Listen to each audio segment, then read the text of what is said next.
Wagwan guys, today I will talk about the fact that you should stop wasting money on useless certification. Yes, something happened to me just this week, about 2-3 days ago. An organization that I applied to in 2021, 2022 or thereabout reached out to me now if I'm interested in a particular role that is opened in the organization, and it's one of the big organizations in Lagos. And I feel like, oh, they can actually pay well for what I want, and I think, okay, let me consider this. Then the amazing thing is I was like, oh, if I would be continuing this conversation, continuing this negotiation, let me check out the CV I sent to them. So I digged up my CV and I saw this. Like, it has a lot of certification. For real, I actually did those certifications, including the ones I did when I was an undergraduate. But are all this certification necessary? Isn't it better? My recent CV has just, I think, about 4 or 5 certifications, the ones that are key, the ones that are important.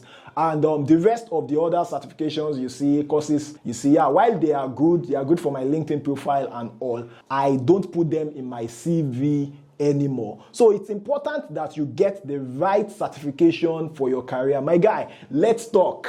You see that certification you are planning to get. Are you sure it's not just vibes and a waste of money? Because many people are out here chasing certifications like a raffle draw, collecting random ones that don't add anything to their career, like anything substantial. I know that's not you, Abby. Today we are fixing that. We will talk about how to know which certification actually matters and which ones are a complete waste of time or scam. What kind of certification you should go for at different levels, and the biggest mistake that will make employers ignore your certificates like an expired spoiled bread. Let's go! Number 1.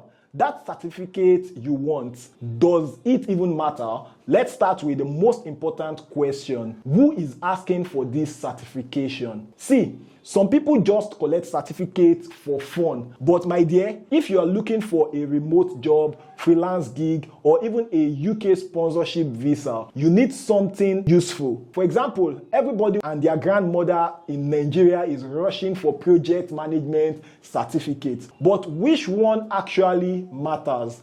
PMP? A random one from Instagram ad? If you want international jobs, PMP is gold. If you are targeting European companies, Prince 2 is more relevant. Before you spend a dime searching for a job in your field, check if they even mentioned the certificate you are about to get. If not, I beg, hold your money. Number 2, certificate versus real skill. Which one gets you paid? In this 2025, it go shock you, but many employers don't really care about certificates. They care about what you can do. For instance, let's say you want to be a social media manager. You pay for a fancy certificate in social media marketing, but can't even create a viral tweet or run a Facebook advert. My dear, who will hire you? Or get a certified ethical hacker certificate, but can't hack ordinary Wi-Fi. So if the certification does not come with hands-on skill, skip it. Instead of spending $200 on a certificate, spend $20 on a course that teach you practical skills. Employers love experience more than paper. 3.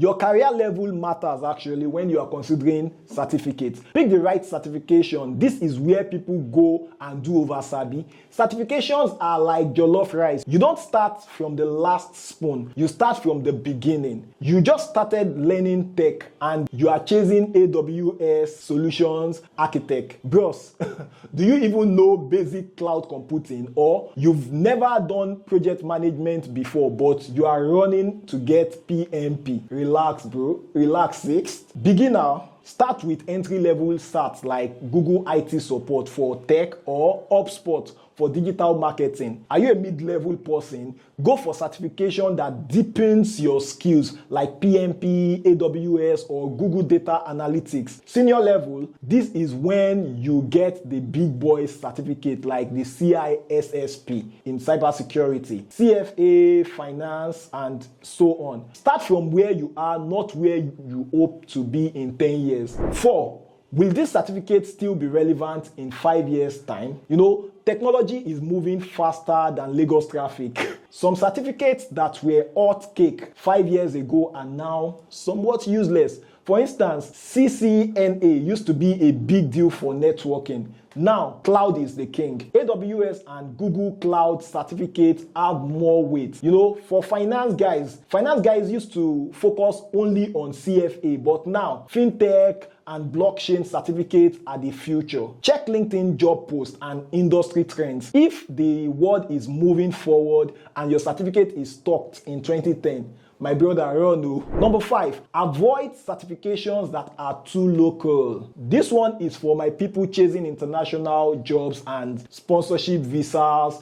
If you want to work globally, you need globally recognized certificates. For instance, you want to work in HR in Canada, but you are getting local HR certificates in Nigeria. Will it help you? What you need is SHRM for the United States or CIPD for the UK. These are the ones international companies recognize. If your goal is to work abroad, always check which certification is recognized globally before you commit. Number 6, stop chasing certifications just because everyone else is. You know, that fear of missing out is actually real. Your friends are getting Scrum Master certs, so you follow them. But wait, do you even need it? For example, like you are into UI UX design, but your friends are getting Scrum Master certificates. My dear, why are you there?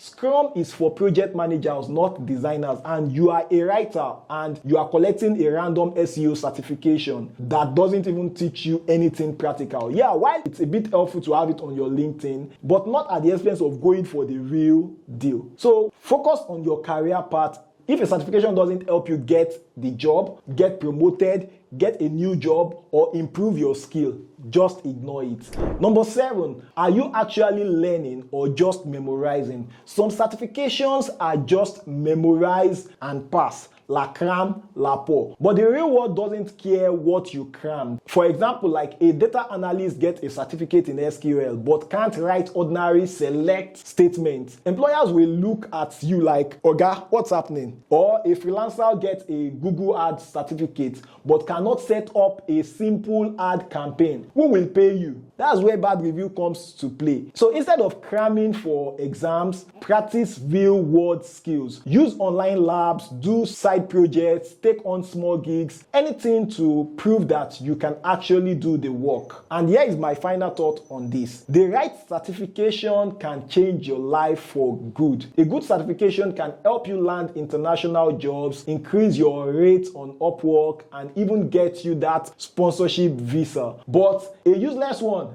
just a waste of money. So I hope you learned something from this video. I would see you in the next one. Bye-bye.